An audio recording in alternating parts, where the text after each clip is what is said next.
If two Filipinos give equal work, why should they not receive equal pay? Patas ba talaga ang sahod sa bawat manggagawang Pilipino? Kaya ba nating tignan sa mata ang mga manggagawa at sabihin, tama lang na mas mababa ang sahod nyo sa probinsya kumpara sa Metro Manila? I share the same sentiment with our colleague, the good Congressman Nelson Fernando. Let's imagine two Filipinos. Ang isa po nakatira sa Metro Manila, ang isa naman po sa probinsya. Gumising silang parehong oras, parehong nagko-commute, parehong effort at parehong dedikasyon. Ang tanong ngayon, what makes them different? Hindi ang kanilang trabaho, hindi rin naman ang kanilang output, at higit sa lahat, hindi rin po ang ambag nila sa ekonomiya ng bansa. Ang tanging pagkakaiba lang kung saan sila nakatira. But when we look at the price of basic commodities, the cost of transportation, or even a simple meal, sabi nga ni Kong Eli, are these drastically cheaper in the provinces? Siguro naman po hindi. The gap in wages persists, but the gap in living costs does not. Kaya po natin hihain ang House Bill 5924 na naglalayong magtatag ng isang national wage sa ating bansa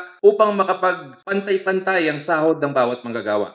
Upang hindi naman po mabigla ang mga employers, magkakaroon ng 3 taon na transition period ang batas na ito bago ma-implementa ng buo. Pagkatapos po ng transition period, ay bubuwagin na ang lahat ng regional wage boards. At lahat ng bagay patungkol sa minimum wage ay ang National Wages and Productivity Commission na ang mga ngasiwa. Sa mga maliliit naman po na negosyo na nangangamba, gusto ko pong bigyang linaw na applicable pa rin po ang exemption sa mga micro businesses sa ilalim ng RA 9178 o Barangay Micro Businesses Enterprises Act. Ito po ay isinusulong natin bilang tugon sa napakaraming manggagawang lumalapit, nagrereklamo at nagbabahagi ng hirap na dulot ng magkakaibang wage rates sa bawat probinsya. Layunin po ng panukalang batas na ito na maiangat ang dignidad ng mga manggagawa at makuha nila ang makataong sahod na naaayon dapat ito sa kanilang kakayahan, hindi sa kanilang tirahan.